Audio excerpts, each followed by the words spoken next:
नमस्कार। कोरोना का संक्रमण धीरे धीरे अपने पांव फैला रहा है। कहते हैं कभी कभी दुआएं दवाओं से अधिक असर करती है, पर अभी न कोई दुआ असर कर रही और न कोई दवा। कोरोना अब सिर्फ सेहत और स्वास्थ्य से जुड़ी समस्या नहीं रही। पूरे विश्व की व्यवस्था, राजनीति, आर्थिक और सामाजिक सोच पर कोरोना ने अपनी छाप छोड़ दी है। इसके चलते एक बड़ा कदम लॉकडाउन हमें यहाँ दिखाई पड़ता है।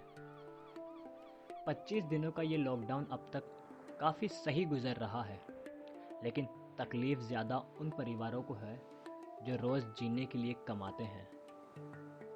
वातावरण में सन्नाटा है।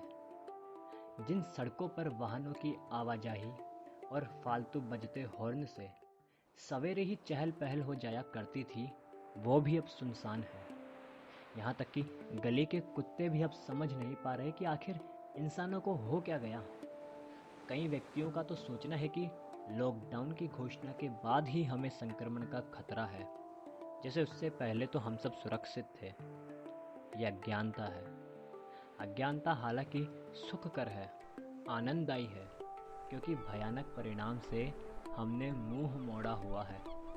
लेकिन अज्ञानता कब लापरवाही में बदल जाए और हमें क्या कर जाए, इसका हमें अंदाज़ा भी नहीं। घर बैठकर बाहर की जद्दोजहद को नहीं समझा जा सकता। सबसे पीड़ादायक दृश्य तो वो था, हजारों मजदूर, कारीगर पैदल ही अपने गांव की ओर निकल पड़े, सिर पर कुछ सामान और बगल में पोटली लिए। साथ में छोटी बच्चियां भी थी और कईयों के हाथ तो खाली थे। ये सभी तस्वीरें सोशल मीडिया पर बहुत देखी होगी आपने। ये दृश्य बिल्कुल विभाजन के दृश्य जैसा था। फर्क बस इतना था कि कोई किसी की जान का दुश्मन नहीं था, क्योंकि जान का दुश्मन तो अभी कोरोना है। संक्रमण दिल्ली में भी हो सकता है, रास्ते में भी और गांव में भी। मुझे हैरानी है कि इनकी यात्रा की दूरी न्यूनतम भी 100 किलोमीटर होगी, और बस एक ही जुनून कि घर पहुंच जाए। ये दृश्य था अपनों से मिलने का, उनके पास पहुंचने का, और अपनों से मिलने की शिद्दत इससे पहले कभी नहीं देखी गई। इन दिनों नकारात्मकता के साथ सकारात्मक ये था कि खुद की लिखी कविताओं को YouTube पर आप सभी से साझा किया। कई पुस्तकों के नाम और लेखकों की जानकारियाँ ली। कभी किसी बोतल को डिज़ाइन किया, तो कभी बहुत सारे रुके हुए कामों को फिर से पूरा किया। कभी खुद की कविताओं को डिज़ाइन करने में रहा। पर सुख दुख में एकदम ज्वार भाटे की तरह पॉजिटिव और नेगेटिव विचार सामने आ रहे थे। इसी बीच अमेरिका से खबरें आ रही थी कि वहाँ संक्रमित लोगों की संख्या 85,000 के पार जा चुकी है। कोरोना की इस महामारी ने कई मान्यताओं को ध्वस्त कर दिया। सिर्फ दो चीज़ें उठकर उभरी है, भूख और अपनापन। बच्चे भूखे न सोएं, इसके लिए ज़रूरी है कि उसके पिता को काम मिले।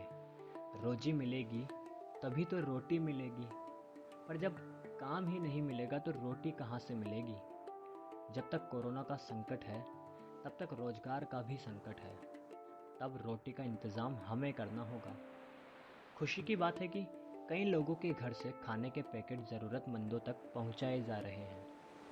केवल सरकारी तंत्र के भरोसे रहना निराशा हाथ में लगने जैसा है, और भूख के साथ निराशा एक जानलेवा कॉम्बिनेशन है। इसी बीच मैं आभारी हूँ चिकित्सक, नर्स और सफाई कर्मियों का। मैं आभारी हूँ इस आपातकालीन स्थिति को नियंत्रित करने वाले पुलिस कर्मियों का, जो अपनी पूरी तत्परता के साथ जुटे हुए हैं इस महामारी से लड़ने में। अब हम सबका भी फर्ज बनता है कि हम पूरा सहयोग करें। जिस तरह के भी आदेश आ रहे हैं उन्हें मानकर चलें, परेशानियां न बढ़ाएं, अफवाहें न फैलाएं। घर पर रहें और कुछ क्रिएटिव काम करते रहें।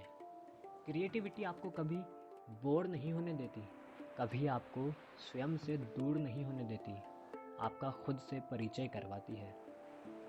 धन्यवाद।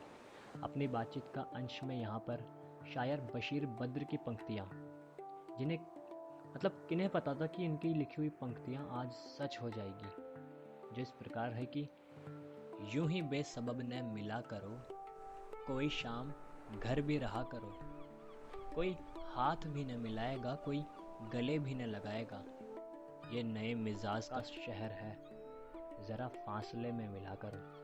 धन्यवाद, बहुत बहुत शुक्रिया।